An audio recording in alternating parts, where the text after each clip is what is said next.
Welcome back to the channel, everybody. Thank you so much for being here. My name is Ben, and this is Nomad Overland.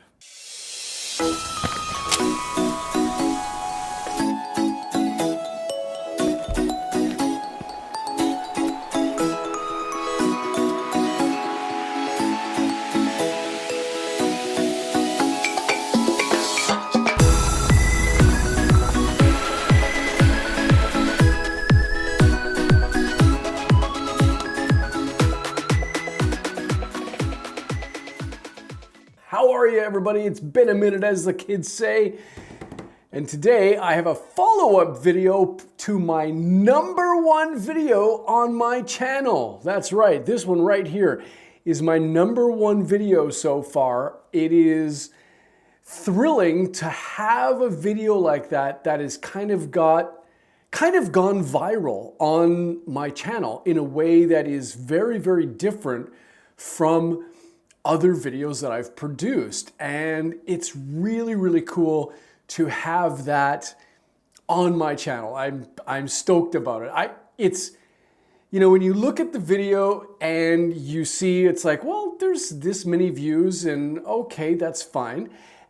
But for me, at least on this channel, with the size of the channel that I have, I feel like that is a video that is really starting to just kind of get out there and be explanatory to people about something that not only I love, but also that my viewers and watchers love too. So if you have not seen that video, I would actually recommend checking that out. This video dovetails into that one quite a bit. But thank you to all of the subscribers and viewers of that video to kind of push out that video number a little bit. It's been really exciting to see, you know, the video just kind of doing this for a really, really long time.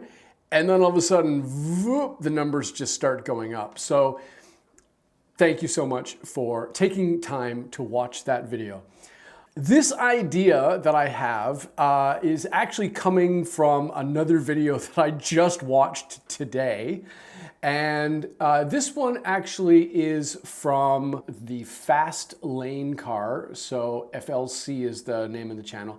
I've been a subscriber to that channel for quite a while and I really love it. And in this video, they actually talk about Tommy, who's one of the people in the company, is talking about the truth about Land Rover reliability you don't want to hear. And so this is really kind of a near and dear topic to me, because if you know anything about my channel, you know that Land Rovers and the Discovery 3 and 4 in particular have a very warm place in my heart. I've driven a Disco 4 before, or an LR4, depending on where you are in the world.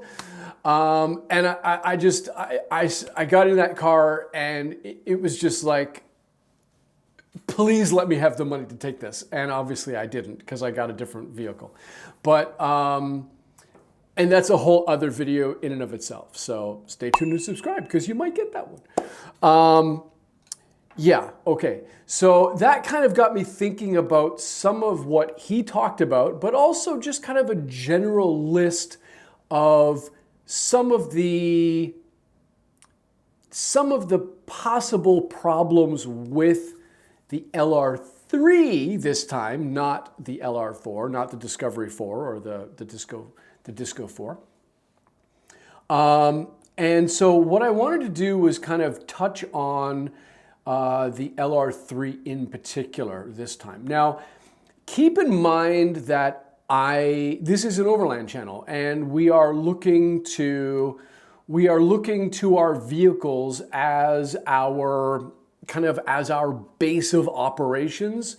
And from that base, we are going to travel outward, right? We're going to use the base to go to places that we want to go to and explore. And I am no different in that. I love the Terracon. I'm so glad I have it, because it does allow me to go into places and do things that my Chevy Bolt, which I have loved before, I don't have it anymore, but I loved driving an EV. I have no problems with that at all. I thought it was a great vehicle, and there are times, I admit, that I miss that car. But for what I want to do and how I want to build the channel and how I want to move forward to monetization, the Taycan just makes more sense for that to occur, because otherwise it wouldn't happen. So all of that is kind of a preamble to the list that I have today, which is essentially, let me scroll upward here in my list. Okay. So what I did was I checked out ChatGPT to help me kind of organize the list that I have for you specifically for the LR3. And then what I'm going to do afterwards is I'm going to, or maybe not afterwards, what I'm going to do is I'm going to give the list that ChatGPT gave me. I'm going to give that to you. I'm going to tell you about it. And then I'm going to give you possible solutions and fixes to those issues as we kind of go along, and little things that you might want to check out. Okay, so that's kind of what I'm going to do today. Okay, so a little background. I don't want to go too much into this because I think I've talked about this in my pros and cons video as well. Again, check it out here. But the biggest issue, the biggest kind of perception issue that the Land Rover Discovery 3 in particular has, and is the badge history. Let's call it that, the badge history, because for a good number of years, I mean, we're talking about probably 2 to 3 decades, Land Rovers, well, they were just not good vehicles. I will be the first to admit it. I love Land Rover. I do. I don't know why. There's just something about the adventurous spirit of a Land Rover. I think it's similar in some way with Jeep, because their whole zeitgeist is adventure. And I think in some ways Discovery is similar, or Land Rover is similar. Because when you get into one, if you've never sat in one and you take it for a spin, you'll feel it. You'll feel it. Trust me when you do that. Okay. Anyway, so in the 70s and 80s and 90s, that 3-decade period, Land Rover was not doing well. The company was floundering. It was financially in big difficulty. It was owned by a company called British Leyland, if I remember correctly. And that company kind of oversaw about 12 to 15 different automotive companies. So there was no real, narrow beamed focus, laser focus on Land Rover as a company and as a brand. And because of that, the Disco 1s and 2s in particular really did suffer. And of course, the pre-Discovery ones were not that good. They had an engine that was essentially 30 years old that was still in that vehicle. And you have manufacturing issues of that Buick engine that in some cases quite literally blew your engine up, right? So it had a bad name. And it's one of the reasons why they shifted from Discovery to LR when describing the LR3, okay? That's the reason why in some areas you'll have Discovery 3, and in other areas you'll have LR3, because they wanted to distance themselves from the previous horrid generations of Land Rover to really inaugurate a new a new time within the Land Rover environment. Was it successful by changing just the name? Well, for the first year at least, 2005, 2006, there were definitely some problems in that too. But those seem to really start to fall by the wayside once 2006 came around and started moving forward a little bit. And one of the big reasons is that Ford Motor Company took over, bought out, and started to deal with Land Rover. They were the ones that were the parent company of Land Rover. And one of the best things that I think they did was they put in a very, very reliable engine. They took out the old engine. They put a new, they put in a new 4-liter V6 engine, and then they also put in a 4.4-liter V8 engine, and both of those were extremely robust. The types of engines that could go 400,000 kilometers, 500,000 kilometers without any real significant problems. Now, of course, it's an engine, so it's got to be maintained and that sort of thing, right? Okay, we get all of that, all right? It's not as if you can drive without doing anything, but the engine was far, far more reliable than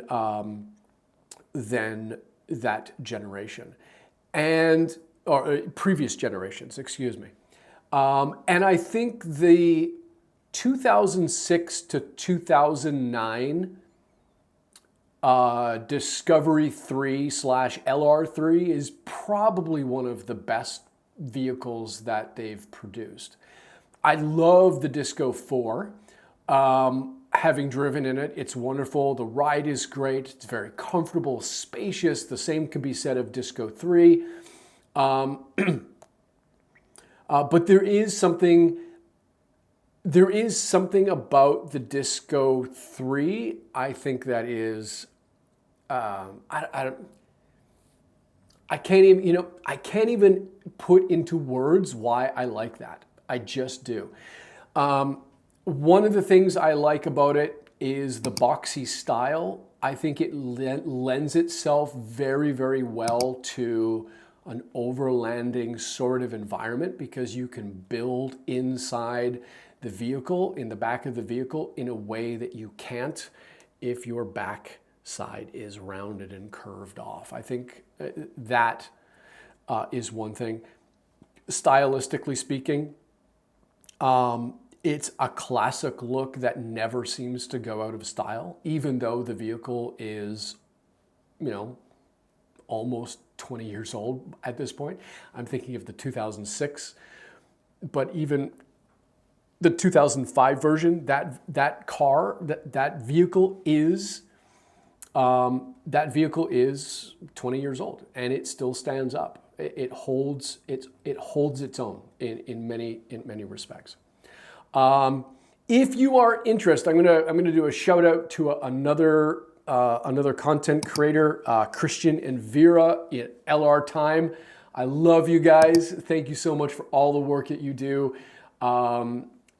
Just talking to each other as you're fixing your 3s and 4s. It's wonderful.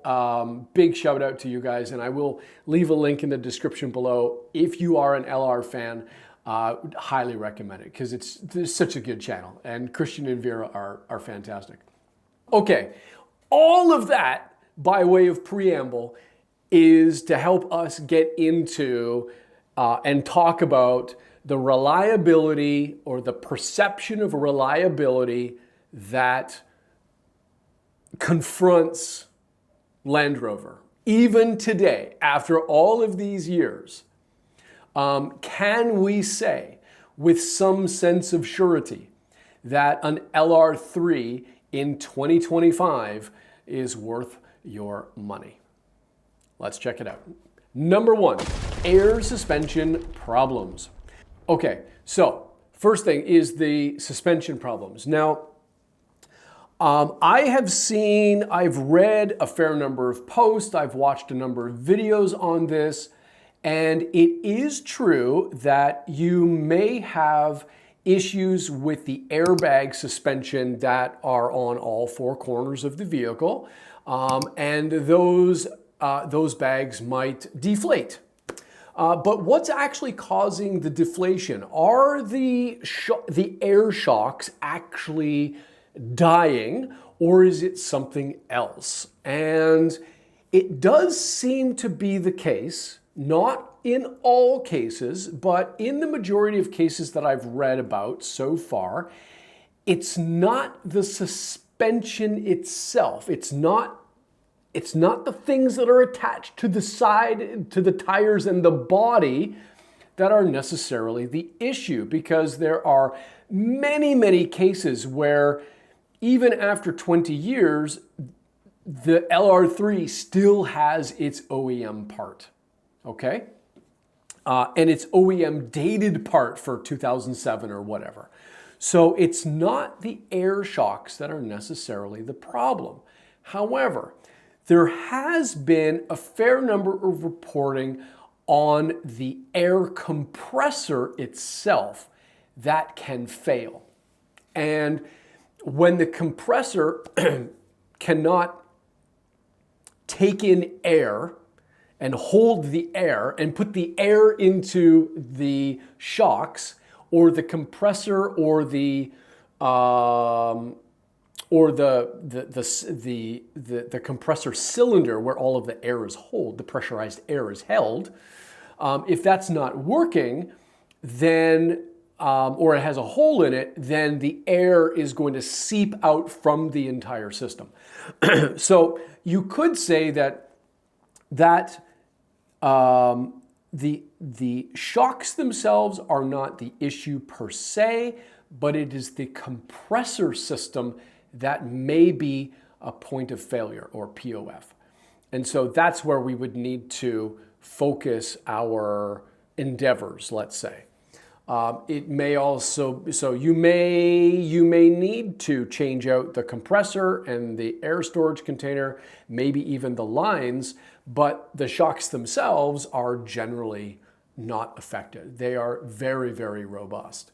For a vehicle that sits 5,000 pounds and those air shocks still hold up after 20 years, yeah, they're good.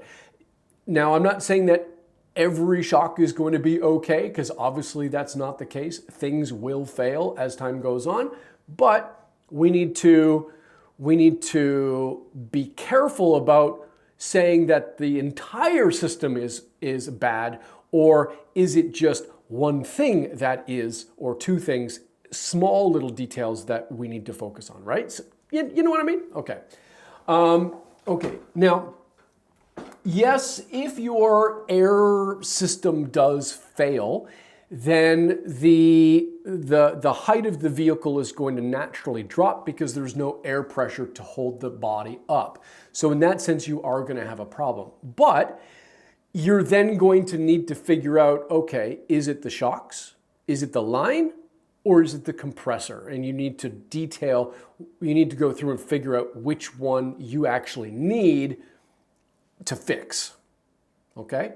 And I would put more money on, not if I was a betting man and I had $1 to bet, I would say it's going to be the tank or the compressor over the shocks. Again, just me.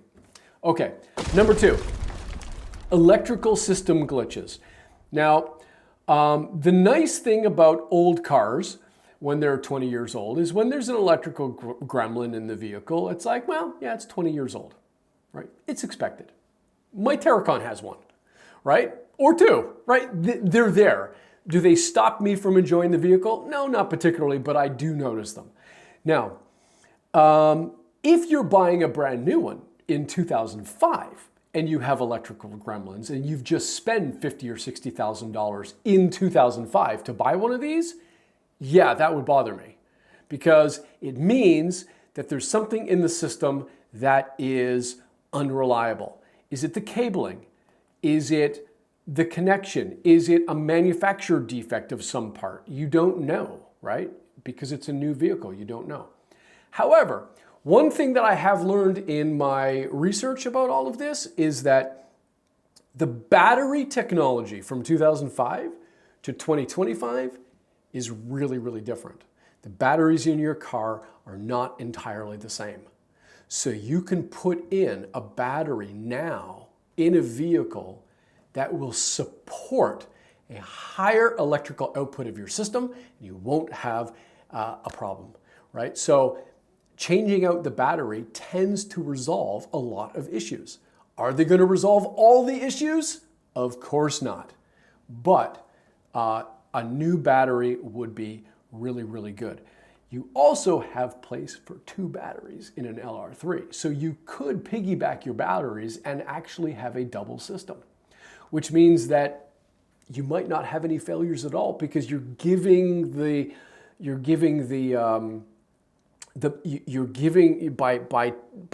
putting those batteries together and creating a dual unit, you're giving the system more energy to draw from. And so, yeah, that's certainly something that you want to consider.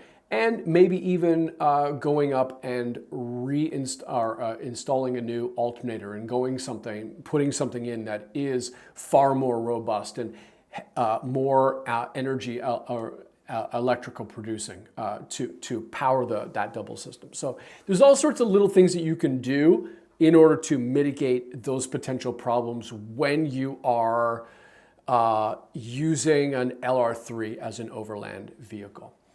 Okay, oil leaks. Okay, now at the beginning, this is especially true in 05 and 04, 05, 06 in that time frame. No, 05, 06.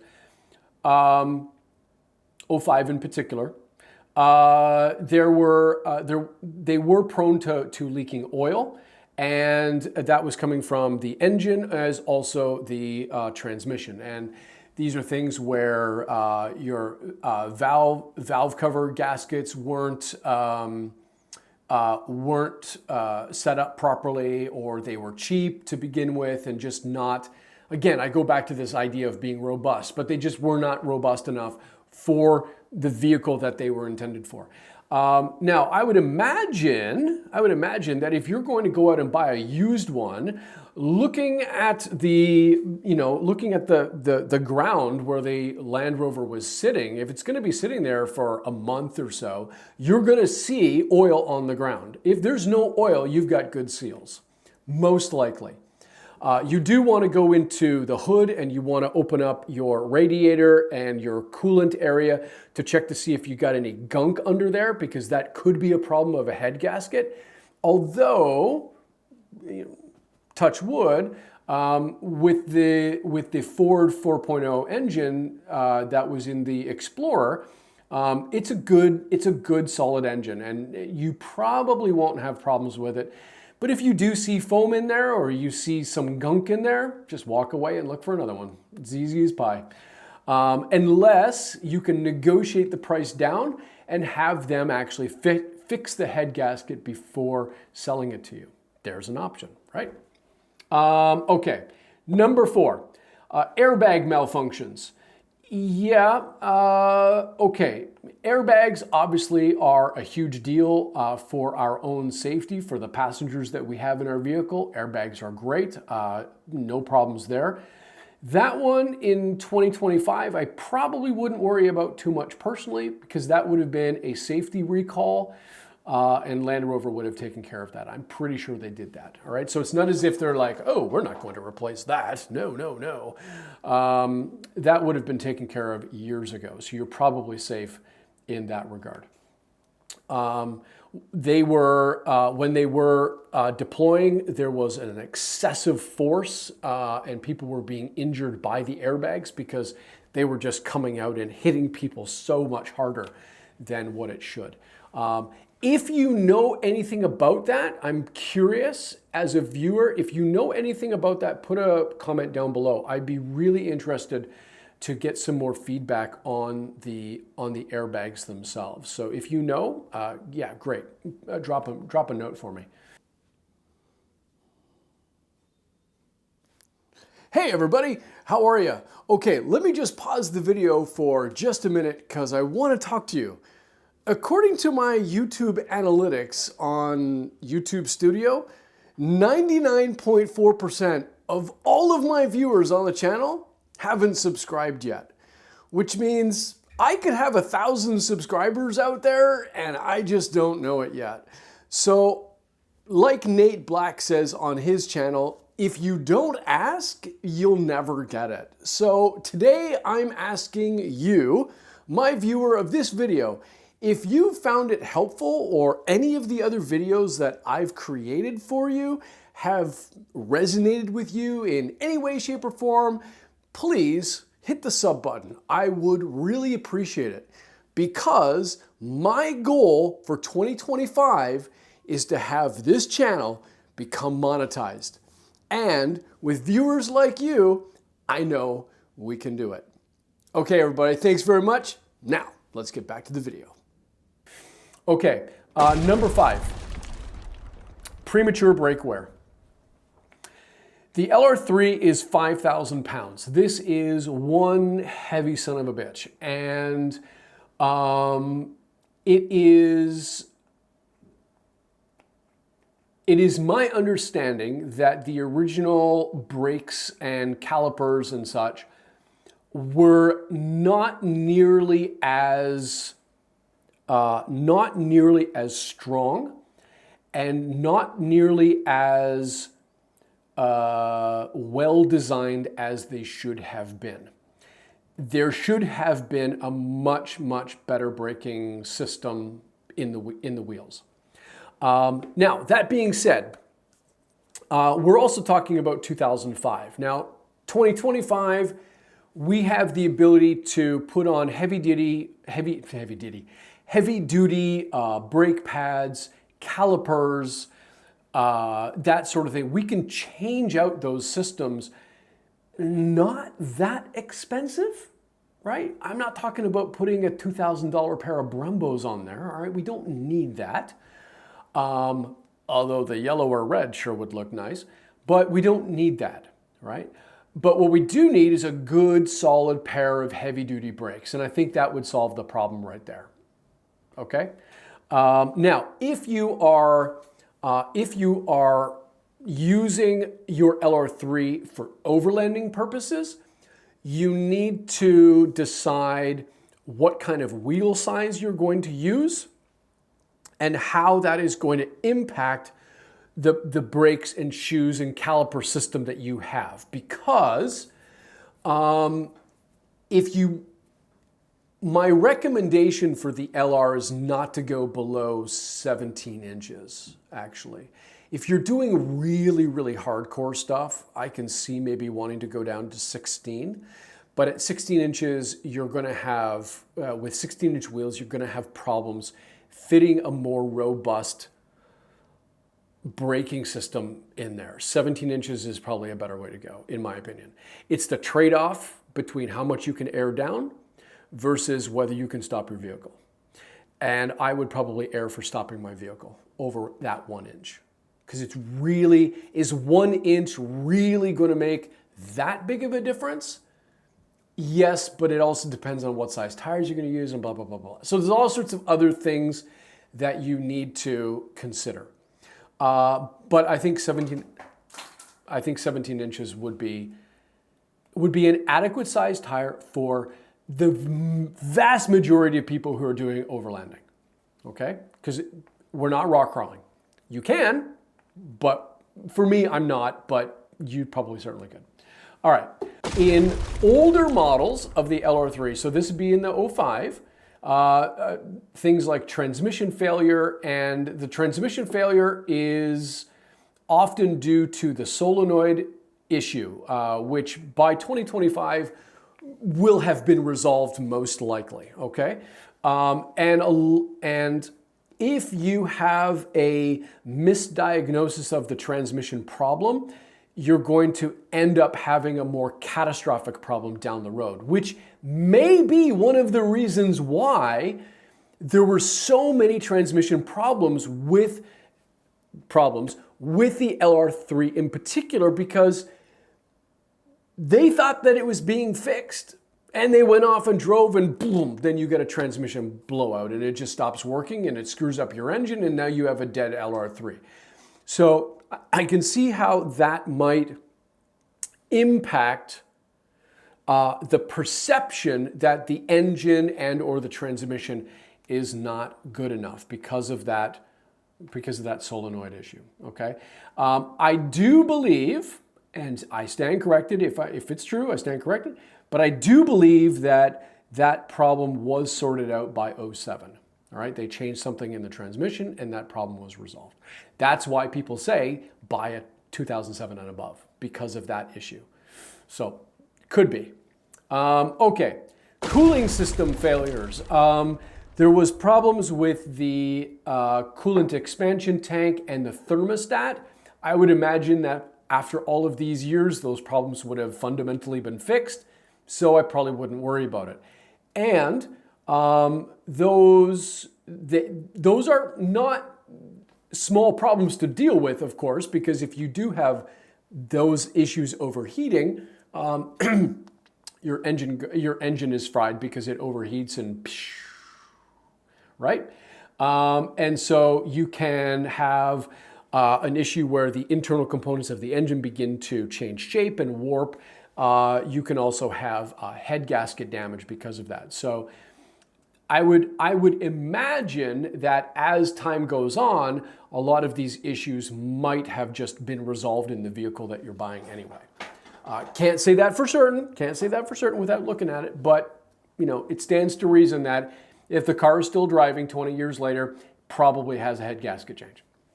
Okay, differentials. There were some issues with the front differential, which can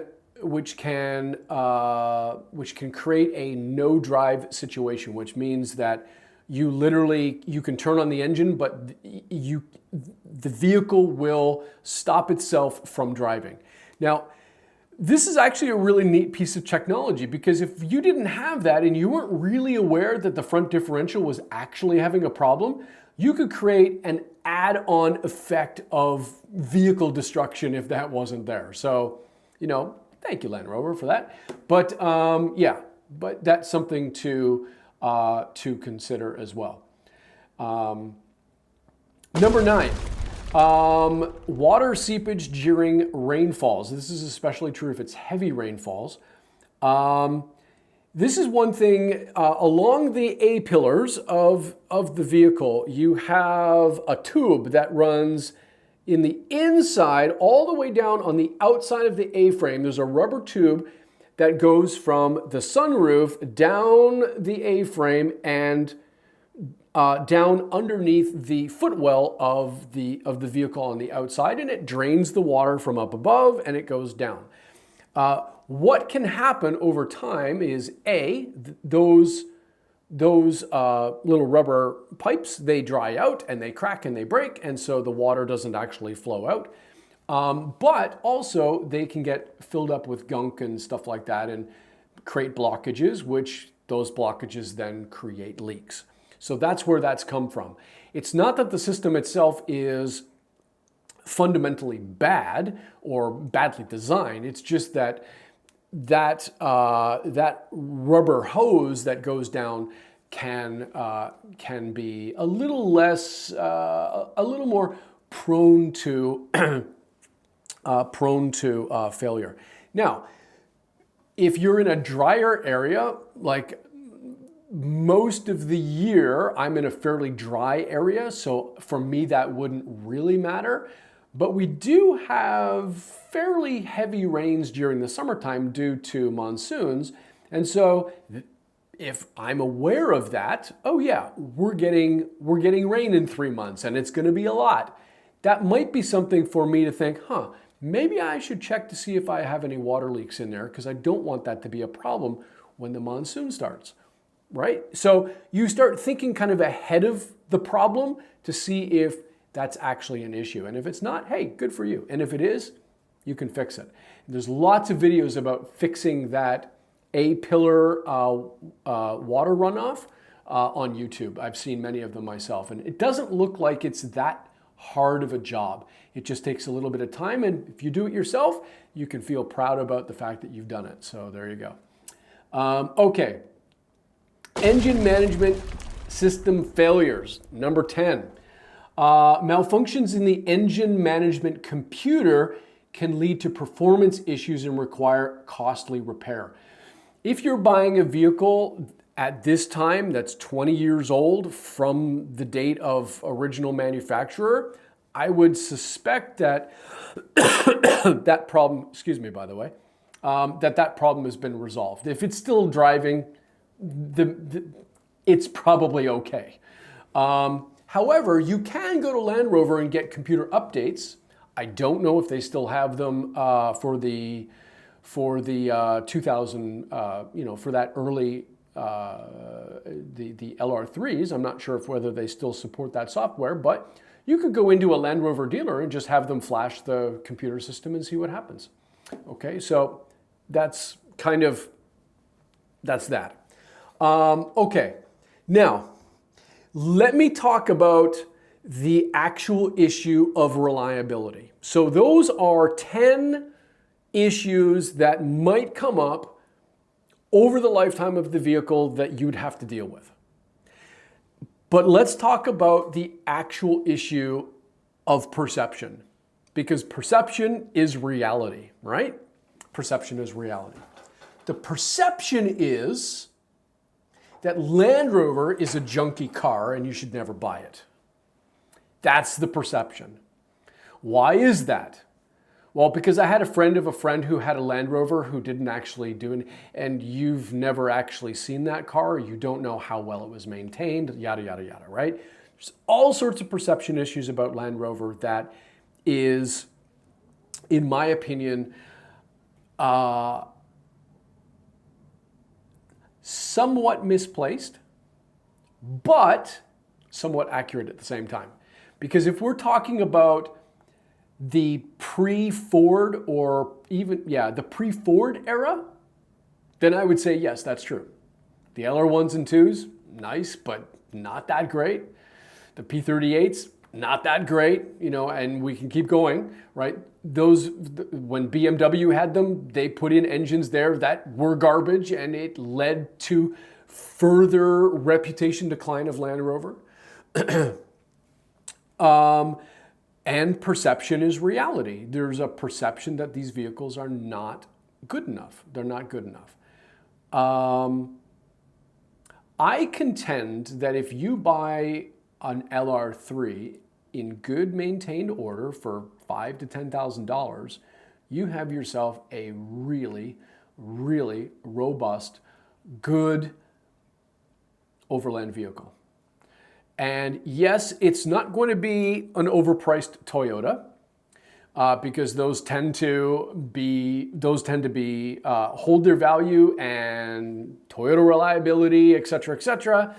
And it's true that they're good vehicles. I'm not knocking Toyota, those older Toyota vehicles, not knocking them at all. They are good. They are, but there is. Again, if we go to the idea of perception that these vehicles are not, the perception is that these vehicles are poor. The number one thing that keeps a Land Rover poor, that keeps the vehicle breaking down, is not 100% the vehicle's fault in 2025. Because a lot of the problems that have already plagued the LR3 are gone. The LR3s that were really bad don't exist anymore because they're in a scrap heap somewhere. So the ones that are left over are probably the ones that are decent enough. And if you're going to buy one for $5,000, you can afford to put in a few thousand extra dollars in repair before the problems show up, so that you're preventing further catastrophic failure of your vehicle. Just something to think about. That's what I would do. I could buy a $20,000 Toyota, or I could put a $5,000 Land Rover and add another 5 to 7, maybe 10 grand and still come away with money in my pocket. Again, that's just me. That's just me. That's what I would do. But yeah, I mean, that's what I would do. Okay. Whew. This video has been going on for a long time. Now, I know that not all of this is going to be in the video, but right now it's 41, almost 42 minutes long that I'm still talking. So let me hit the other section here. Let's go through really quickly what you can do in each of those sections to make sure that your system remains robust in your LR3. Number one, air suspension problems. Make sure you are checking for leaks. And if the compressor fails it, replace it with either an OEM or a high quality aftermarket system. My understanding is that Hitachi makes a compressor that is now put into those as a replacement. I don't think the Hitachi is the OEM part, but it fits in the system and it's much, much better for the compressor itself. So that would be one to check out. Number two, electrical system. If you own an LR3, you must have a gap tool. Must have a gap tool so that you can identify what the electrical code problems are in your vehicle. And in fact, if you are seriously considering buying one, you should have a gap tool hooked up to the vehicle before you buy it, so you can see what gap tool is telling you are the problems. Okay, so that's the first thing about electrical systems. Second thing, batteries, like I said before, make sure the software is updated and double check to make sure all of the harnesses and wiring are not corroding or have any problems there. Okay, oil leaks. Check for stains underneath the vehicle. If you go to look for one and you're going to buy one and there's oil stains under there, walk away and say thank you very much. No thanks. Also take a look at changing out your gaskets and your oil cooler seals, and also make sure you use the proper oil as well. Okay, high quality synthetic is probably the best way to go.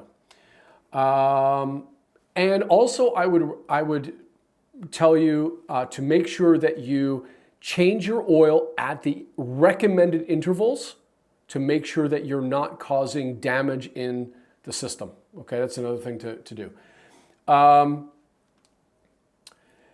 The airbag malfunction should have already been changed out because of a recall, and you can check your VIN number to make sure that that is the case. Also, make sure that your connector, the electrical connectors to your airbags are not corroded, so you're not getting a fake warning sign. Okay, make sure that's the case. Premature brake wear. Better brakes. Okay, there we go. What you can do is you could upgrade to slotted or drilled rotors, which dissipate the heat. And those can be helpful because the vehicle is so heavy as it is. Make sure you are, of course, checking your brake fluids and updating as needed. Transmission, make sure all of your fluids are up to date. Okay. If you start having shifting issues or you're starting to hear things that shouldn't be there, take it in right away. Don't wait. Cooling system. You could replace the thermostat and coolant expansion tank preemptively, so you just don't have to worry about it anymore. And use the correct coolant. Do a coolant flush with the system as per the Land Rover guidelines. Hoses, pumps, make sure everything's okay. Do you see any of the hoses? If there are bulges anywhere, take them out, put them, replace them. You could, if you wanted to go a little bit more, you could do silicone hoses, which will last a lot longer, and they're better for heat, right? So the chances of having a blown out hose would be almost zero. Differential issues, or change your oils, people. Come on, change your oils. Use better quality oil in that case. Make sure you're doing regular checkups on that. You could have a mechanic, if you know somebody, you could take it apart and just check to make sure everything's okay in there, right? Right. Water leaks. Inspect door seals, sunroof drains for blockages. I talked about that before. You could go and apply weatherproof sealing around areas where you know there might be problems.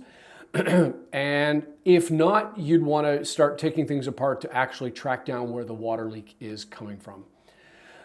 Engine management, sail fissures, let me try that again. Engine management system failures.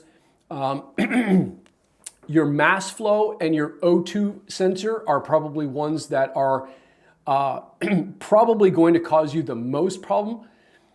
And it doesn't cost, you can do it at home. It's really, really easy. Take out the sensor, spray it down, let it dry, put it back in, and you're good to go. So they're not hard to do, and I would definitely recommend having the materials on hand for you to do that yourself. It'll save you a lot in the long run. Also, in YouTube, you can just type in mass flow sensor cleaning LR3, and you'll get a whole host of really good how-to videos and do-it-yourself videos on that, okay? Now, the number one thing that you can do in order to make sure that you have a vehicle that is worth its name is by doing proper maintenance on the LR3. This is not a Toyota, okay? It's not a Toyota. You've got to stick to those intervals because it really does make a difference. And if you stay on top of vehicle maintenance, the people who stay on top of vehicle maintenance will always tell you that they love their LR3 because they don't have problems, because they maintain their vehicle. Plain and simple. Right? It is a tool to be used, and if you want the tool to last, you gotta keep it up to date. All right, this is one hell of a long video, ladies and gentlemen. I'm so glad I've been able to do this, though. Please, if you like this content or anything else that I can do for you with relation to overland life, please, please, please sub and hit the bell for notifications. Thanks very much. I'm out of here. Peace, and live life well.